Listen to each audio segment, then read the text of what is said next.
कृतः पूरोदरस्य यद्वैश्यः पद्भागं शूद्रो अजायत। राधे श्री राधे। स्वस्ति श्री गणेशाय नमः। यं ब्रह्मवेदान्तविदो वदन्ति परं प्रधानं पुरुषं दधाने विश्वोद्गते कारणमीश्वरं वा तस्मै नमो विघ्नविनाशनाय।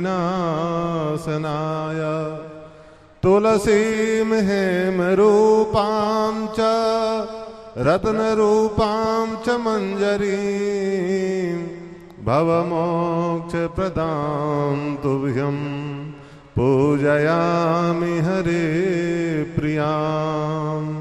सुखरूपप्रबोधज्ञ शरवशास्त्रविशारद एतत् कथा प्रकाशेन मदज्ञानं विनाशय। वंशी विभूषितकरा नवनीरदाभा पीताम्बरादरुणबिम्बफलाधरोष्ठात् पूर्णेन्दुसुन्दरमुखादरविन्दनेत्रात् कृष्णात् परं किमपि तत्त्वमहं न जाने। नमो धर्माय महते नमः कृष्णाय वेदसे ब्राह्मणेभ्यो नमस्कृत्य धर्मान् वक्षे सनातनान्। व्यासं वसिष्ठनप्तारं सगते पौत्रमकल्मषं पराशरात्मजं वन्दे सुगतातं तपोनिधिम्। नमो ब्रह्मण्यदेवाय गौब्राह्मणहिताय च जगद्धिताय कृष्णाय गोविन्दाय नमो नमः। ॐ ज्वालामालिन्यै नमः। ॐ रत्नेश्वर्यै नमः। गन्धाक्षतपुष्पाणि समर्पयामि। ॐ चन्द्रमा मनसो जातचक्षोः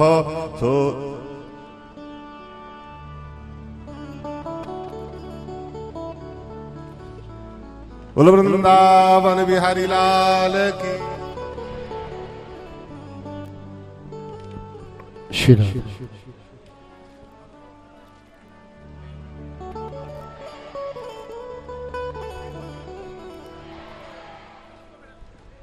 श्री राम। मंच पर जो हैं जो प्रणाम कर चुके नीचे आ जाएं, बाकी जो व्यवस्था में है वो बैठ जाएं।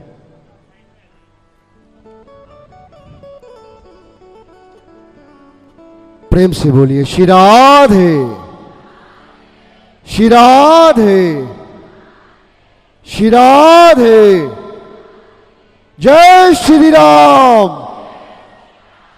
जय श्री राम जय श्री राम। व्यासपीठ पर सुशोभित परम आदरणीय परम श्रद्धेय लाडले ठाकुर के लाडले संत पूजनीय इंद्रेश जी महाराज, और आज चंडीगढ़ को राममय बनाने के लिए हम सबके हृदय सम्राट पावन बागेश्वर धाम से बालाजी महाराज के परम लाडले परम आदरणीय परम श्रद्धेय आदरणीय श्री धनेन्द्र कृष्ण शास्त्री जी महाराज दोनों भुजाएं पसार कर 3 बार जय श्री राम का घोष करके महाराज जी का अभिनंदन करिए। जय श्री राम जय श्री राम जय श्री राम। आज चंडीगढ़ का परम सौभाग्य है कि वृंदावन से और बागेश्वर धाम से मेरे गोविंद के 2 लाडले एक ही मंच पर एक साथ विराजमान है।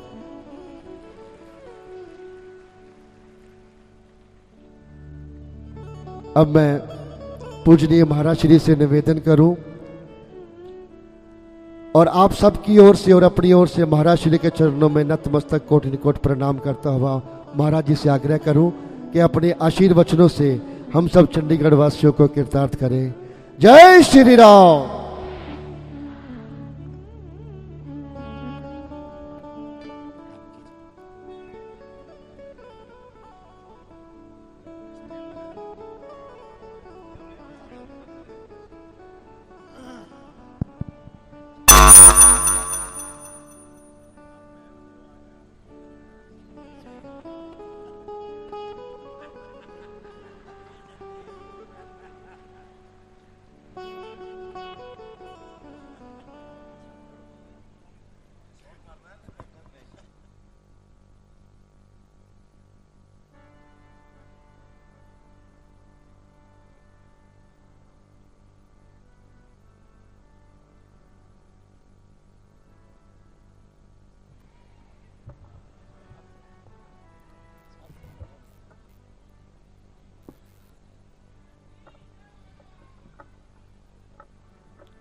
श्री राम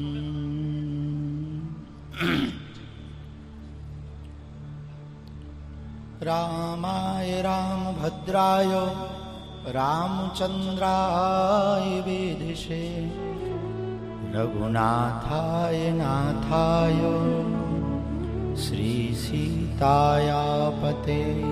नमः।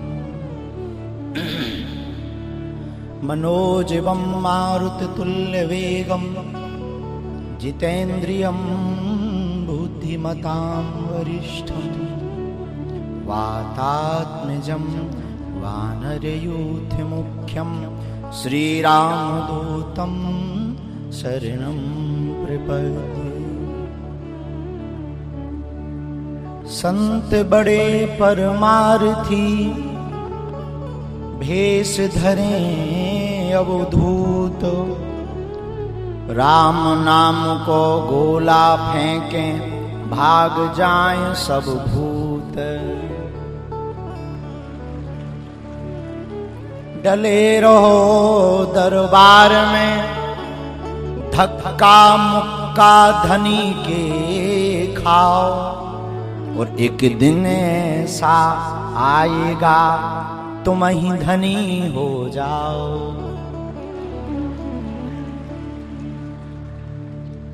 राम न मारे काहू को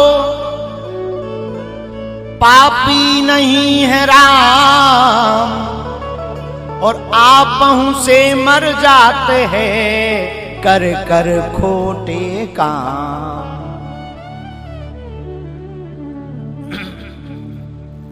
श्री सीताराम भगवान की, वृंदावन बिहारी लाल की, बागेश्वर धाम की, सन्यासी बाबा की, दादा गुरुजी की, श्री हनुमान जी महाराज की, भारत माता की, भारत हिंदू राष्ट्र की, सत्य सनातन धर्म की, अपने अपने गुरु गोविंद की, चंडीगढ़ के पागलों की, हमारे प्यारे व्यास जी महाराज की।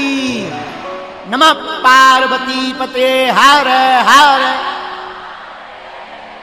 साधु जी सीताराम साधु जी। आज हमारा बड़ा सौभाग्य है कि हमको एक ऐसी कथा क्रम में ठाकुर जी के सप्तनिधियों के दर्शन हो रहे हैं, जहां पर वाणी के द्वारा श्रद्धा और भाव से ब्रज को प्रकट किया जा रहा है। अच्छा, अद्भुत बात यह है, सिनेमा जगत के सुप्रसिद्ध गायकों में हमारे बड़े ही लाडले श्री बी पराग जी, आपके द्वारा कथा का संकल्प लिया गया। ठाकुर जी ने आपको निमित्त चुना, तो आप अगर सिनेमा जगत में गायकी में एक शीर्ष स्थान पर विराजमान है, तो हमारे कथा जगत के सुमधुर प्रवक्ता के रूप में हमारे प्यारे व्यास जी महाराज भी किसी से कम नहीं है। दोनों तरफ से गायकों की ही टक्कर मची है।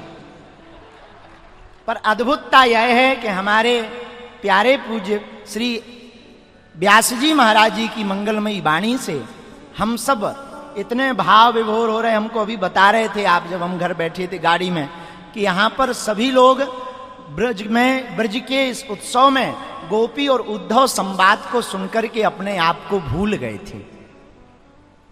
तो हम भी, अब हमारी आज तो बहुत व्यस्तता है, खूब जल्दी में हम आए हैं, लेकिन इसी बहाने हमको भी आप सबके दर्शन हो गए।